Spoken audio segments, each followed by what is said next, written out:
Hi നമസ്കാരം. വാസ്തുവിദ്യത്തിൻ്റെ മറ്റൊരു അധ്യായത്തിലേക്ക് വീണ്ടും സ്വാഗതം.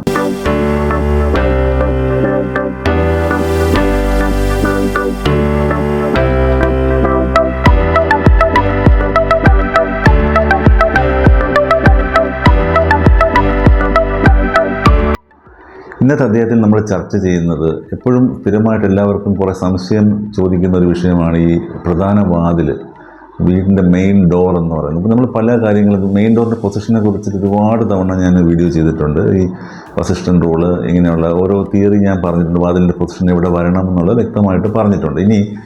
ഇന്ന് ഞാൻ പറയാൻ ഉദ്ദേശിക്കുന്ന കാര്യങ്ങളെന്ന് പറഞ്ഞാൽ കോമൺ ആയിട്ടുള്ള ചില പോയിൻറ്റ്സാണ്. വളരെ നമ്മൾ എപ്പോഴും ഓർത്ത് വച്ചിരിക്കേണ്ട ചില പോയിൻറ്റ്സാണ്. ഒന്ന്, വീടിൻ്റെ പ്രധാന വാതിൽ എന്ന് പറയുന്നത് മറ്റ് വാതിലുകളേക്കാൾ വലുതായിരിക്കണം എന്നുള്ളത് വളരെ ശ്രദ്ധിക്കണം. മെയിൻ വാതിൽ എന്ന് പറയുന്നത് വീടിൻ്റെ മറ്റ് വാതിലുകളേക്കാൾ വലുതായിരിക്കണം എന്നുള്ളത് നിങ്ങൾ ശ്രദ്ധിക്കുക. രണ്ടാമത്തെ കാര്യം, ഈ ഇരട്ടപ്പാളി കൊടുക്കും, ഡബിൾ പാളി ഡോറ് വേണോ അതേ സിംഗിൾ പാളി ഡോറ് വേണോ, ഏതാണ് നല്ലതെന്ന് പലരും ചോദിക്കുന്നുണ്ട്. അപ്പോൾ അതിന് എനിക്ക് പറയാനുള്ളതെന്ന് പറഞ്ഞാൽ, നിങ്ങളുടെ വീട് ദർശനം കിഴക്കോട്ടോ വടക്കോട്ടോ ആണെങ്കിൽ നിങ്ങൾ ഡബിൾ പാളി, അതായത് 2 പാളി ഡോറ് നിങ്ങൾ ചെയ്യുക.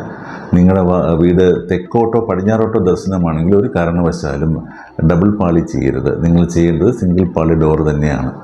പിന്നെ വേറൊരു കാര്യം ശ്രദ്ധിക്കാനുള്ളത്, വീടിൻ്റെ കട്ടിളപ്പടിയും ഡോറും ഒരേ തടി വേണോ എന്നൊരു ചോദ്യമുണ്ട്. നമുക്ക് ഒരേ തടി വേണമെന്ന് നിർബന്ധമില്ല, പക്ഷേ തമ്മിൽ ചേരുന്ന തടികളെ ഉപയോഗിക്കാവൂ. അത് ഒരേ ഫാമിലിയിൽപ്പെട്ട തടി. ഇപ്പം ആഞ്ഞിലിയും പ്ലാവും തമ്മിൽ നമുക്ക് കമ്പൈൻ ചെയ്യാം. തേക്കും നമുക്ക് പിൻകോടയും തമ്മിൽ, അല്ലെങ്കിൽ തേക്കും അങ്ങനെ ഇതുമായി ചേരുന്ന അതേ ഫാമിലിയിൽപ്പെടുന്ന തടികൾ തമ്മിൽ ചേർക്കുന്നതിന് കുഴപ്പമൊന്നുമില്ല.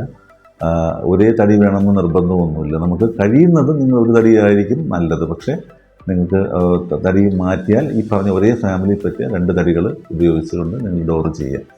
പിന്നെ നമുക്ക് അടുത്ത പോയിന്റ് പറയാനുള്ളതെന്ന് പറഞ്ഞു കഴിഞ്ഞാൽ, ഡോറിൻ്റെ അടിപ്പടി വേണോ എന്നുള്ള. അടിപ്പടി നമുക്ക് നല്ലതാണ്. കാര്യം അടിപ്പടി വയ്ക്കുമ്പോൾ അതിൻ്റെ പ്രത്യേകിച്ച് മെയിൻ ഡോറിന് അടിപ്പടി വെച്ച് കഴിഞ്ഞാൽ അതിൻ്റെ അടിയിൽ നമ്മൾ പഞ്ചശിരസ് വയ്ക്കുന്ന ഒരു സിസ്റ്റമുണ്ട്. അപ്പം അത് നമുക്ക് പാലിക്കാൻ പറ്റും.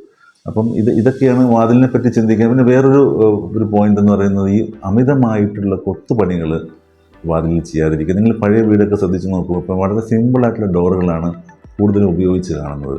നമ്മൾ അമിതമായിട്ടുള്ള കൊത്തുപണി, ആ ഒരു ഡിസ്ട്രാക്ഷൻ നമ്മൾ കൊണ്ടുവരാതിരിക്കുക എന്നുള്ളതാണ് നമ്മൾ ശ്രദ്ധിക്കേണ്ട ഒരു കാര്യം. ഇത്രയും പറഞ്ഞുകൊണ്ട് ഈ വീഡിയോ അവസാനിപ്പിക്കുന്നതിനൊപ്പം പറയട്ടെ, ഈ വീഡിയോ നിങ്ങൾ ആദ്യമായിട്ടാണ് ഈ ചാനലിൽ വീഡിയോ കാണുന്നതെങ്കിൽ ദയവായി ചാനൽ സബ്സ്ക്രൈബ് ചെയ്യുക. നിങ്ങൾക്ക് വീഡിയോ ഇഷ്ടപ്പെട്ടാൽ ലൈക്ക് ചെയ്യുക, ഷെയർ ചെയ്യുക. വീണ്ടും മറ്റൊരു നല്ല വിഷയങ്ങളിൽ നിങ്ങളുടെ മുമ്പിൽ എത്തുന്നവരെ നന്ദി, നമസ്കാരം.